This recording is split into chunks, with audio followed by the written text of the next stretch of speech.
नमस्कार मित्रों, हमारी सीरीज चल रही है एपिसोड नंबर 15 की, जिसमें हम बात कर रहे हैं भृगु संहिता की। भृगु संहिता के अंतर्गत आज हम बात करने जा रहे हैं मेष लग्न के द्वितीय भाव में यदि चंद्रमा स्थित हो तो उसके क्या फलादेश होंगे।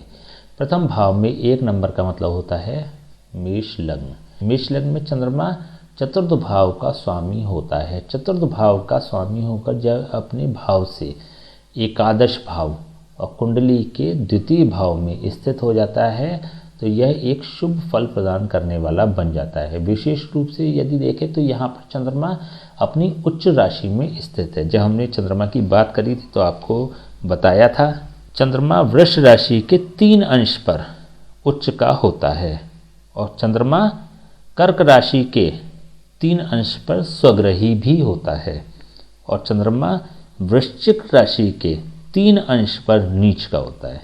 तो तीनों ही दृष्टियों से मेन जो कंसीडर किया जाता है वो किया जाता है 3 अंश पर यह यहाँ पर उच्च का होता है। तो एक जो आइडियल पोजीशन होती है वो होती है 3 डिग्री का। यदि 3 डिग्री का चंद्रमा होता है तो यह उच्च की स्थिति में आता है। इन जनरल भी यह उच्च की स्थिति में इसको कहा जाएगा। 3 डिग्री का मतलब होता है इसके प्रभाव कम या ज़्यादा कितने परसेंटेज में जा रहे हैं, वो हम एक अंश देखकर उसको डिसाइड कर सकते हैं कि उसका प्रभाव कितना कम या कितना अधिक होगा। तो यहाँ पर यह अपने भाव से एकादश भाव पर स्थित है। यहाँ से गिनती शुरू करेंगे तो 1 2 3 4 5 6 7 8 9 10 और 11 अपने भाव से एकादश भाव पर स्थित है, लाभ भाव में स्थित है। तो व्यक्ति को चतुर्थ भाव से संबंधित चीज़ों के लिए ये लाभान्वित करने वाला होगा। चतुर्थ भाव के जो जनरल कंटेंट्स होते हैं वो होते हैं भवन, भूमि और माता का कारक होता है, मकान का कारक होता है, वाहन का कारक होता है। तो इनसे संबंधित जो भी कंटेंट्स हैं उसमें व्यक्ति को लाभ मिलेगा। व्यक्ति के पास वाहन भी होगा, एक अच्छा वाहन होगा, एक अच्छा मकान होगा, माता से स्नेह अच्छा मिलेगा ऐसे लोगों को, भूमि भी होगी। तो इन सभी परिप्रेक्ष्य में यह चंद्रमा शुभ फल प्रदान करने वाला बन जाता है। चंद्रमा से संबंधित जो भी कंटेंट्स होते हैं उसमें यह पॉजिटिव फल प्रदान करने वाला हो जाएगा। चंद्रमा से संबंधित जो कंटेंट्स होते हैं उसमें विशेष रूप से आलस का कारक होता है, नींद का, हृदय का, सुख का, यात्रा का, मन का, मनोबल का, चंचलता का, राजसी चिन्ह का कारक होता है, शरीर के विकास का कारक होता है, आंसुओं का कारक होता है, टीयर्स का कारक होता है, विदेश यात्रा का कारक होता है, लिक्विड मनी इट मीन्स कि धन का कारक होता है, महिलाओं में मासिक धर्म का कारक होता है, WBC का वाइट ब्लड सेल्स खून का कारक होता है, रक्त का कारक होता है जिसमें भी वाइट ब्लड सेल्स का कारक होता है।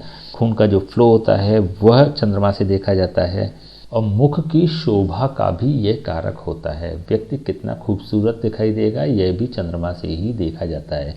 लग्न में चंद्रमा हो या द्वितीय भाव में वृष राशि पर चंद्रमा होता है उच्च का, या चतुर्थ भाव में होता है तो ये ऐसे व्यक्ति सुंदर होते हैं, देखने में सुंदर दिखाई देते हैं। तो इन सभी परिप्रेक्ष्य में देखें तो ये चंद्रमा पॉजिटिव फल प्रदान करने वाला होगा। बहुत इमोशनलिटी देता है, बहुत सेंसिटिव बनाता है व्यक्ति को, धन की कोई कमी नहीं होने देता क्योंकि यहाँ पर धन के भाव में यह स्थित है। लिक्विड मनी जो देखते हैं वो द्वितीय भाव से देखते हैं, लिक्विड मनी चंद्रमा से देखते हैं। जब यहाँ पर उच्च का चंद्रमा हो जाता है तो व्यक्ति को खूब धन देता है, खूब पैसे वाला बनाता है व्यक्ति को। तो ऐसी स्थिति में भी देखें तो यह चंद्रमा शुभ फल प्रदान करने वाला होता है। लेकिन व्यक्ति थोड़ा सा आलसी हो सकता है क्योंकि चंद्रमा उच्च का व्यक्ति को आलसी बनाता है। नींद बहुत अच्छी आती है ऐसे व्यक्तियों को, हृदय बहुत साफ होता है, पवित्र होता है, चंचलता स्वभाव में बहुत ज़्यादा होती है। तो बहुत ज़्यादा अस्थिर प्रवृत्ति के लोग ये लोग होते हैं। यहाँ से चंद्रमा की सीधी दृष्टि अष्टम भाव पर है। अष्टम भाव में इसकी नीच की राशि है और अष्टम भाव पर दृष्टि देने के कारण यह अष्टम भाव से संबंधित भी पॉजिटिव फल प्रदान करने वाला बन जाता है।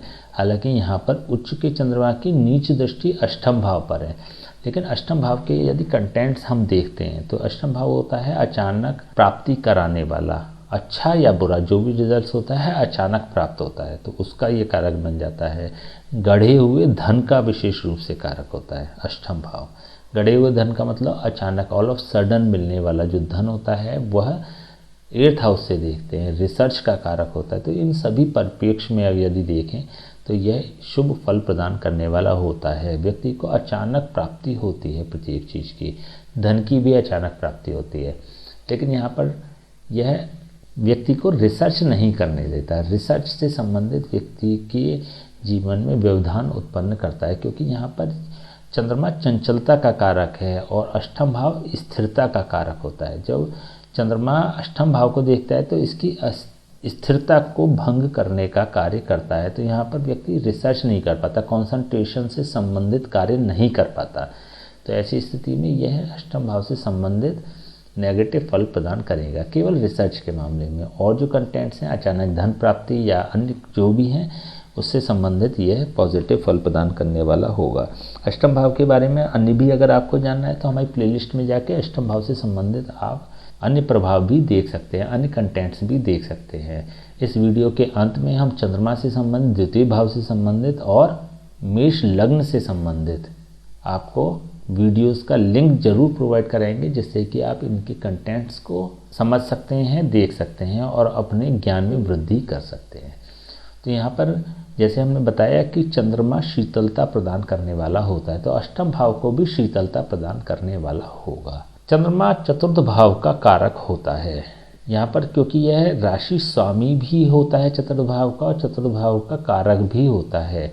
तो दोनों ही परिप्रेक्ष्य में अगर देखें तो यह विशेष रूप से चंद्रमा के चतुर्थ भाव को, विशेष रूप से चतुर्थ भाव को पॉजिटिव इफेक्ट्स प्रदान करने वाला बन जाता है। तो व्यक्ति के इन जनरल देखें, जैसे वाहन की अगर बात करें तो वाहन संख्या में अधिक भी हो सकते हैं, मकान संख्या में अधिक भी हो सकते हैं, भूमि संख्या में अधिक भी हो सकती हैं। तो इनसे संबंधित जो कंटेंट्स की अगर हम बात करते हैं तो ये पॉजिटिव फल प्रदान करने वाला होता है। एक से अधिक माताएं हो सकती हैं। एक से अधिक माताओं का मतलब ये हो गया कि जैसे अपनी ताई को या फिर अपनी चाची को भी मातृ भाव से देखते हैं या उनका मातृत्व सुख उनको प्राप्त होता है। तो ऐसी स्थिति में माताओं के सुख को भी ये वृद्धि करने वाला बन जाता है। या फिर महिलाएं, उम्र में माता समतुल्य महिलाएं, इनको मातृ भाव रखती हैं इनसे, तो ऐसी स्थिति में यह मातृ सुख में भी वृद्धि करने वाला हो जाता है। चलिए हम इसके उपाय की बात कर लेते हैं। चंद्रमा द्वितीय भाव में उच्च का हो रहा है, फोर्थ हाउस का लॉर्ड हो रहा है, बहुत पॉजिटिव है। इसके किसी भी दृष्टि से नेगेटिव फल प्रदान नहीं करता है, तो किसी उपाय की भी आवश्यकता नहीं है। लेकिन हाँ, यदि आप इसका उपाय करना चाहें तो इस परिप्रेक्ष्य में कर सकते हैं कि ये व्यक्ति को बहुत ज़्यादा सेंसिटिव, बहुत ज़्यादा इमोशनल बनाता है, बहुत ज़्यादा भावुक होते हैं ऐसे व्यक्ति, बहुत ज़्यादा भावनात्मक रूप से जुड़े हुए होते हैं लोगों से।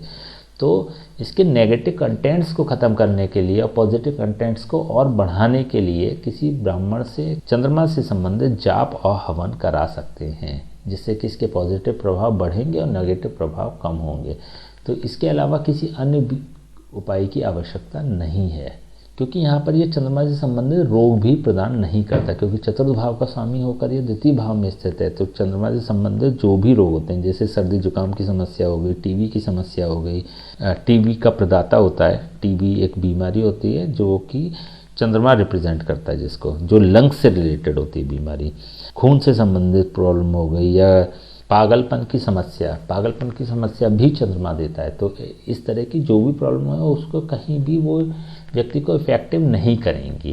तो ऐसी स्थिति में चंद्रमा की किसी अन्य उपाय की आवश्यकता नहीं है। ठीक है, तो आज हमने बात करी मेष लग्न के द्वितीय भाव में यदि चंद्रमा स्थित हो तो उसके क्या फलादेश होंगे। नेक्स्ट वीडियो हम बात करेंगे मेष लग्न के तृतीय भाव में यदि चंद्रमा स्थित हो तो उसके क्या फलादेश होंगे। तब तक के लिए हमें आज्ञा दीजिए। नमस्कार।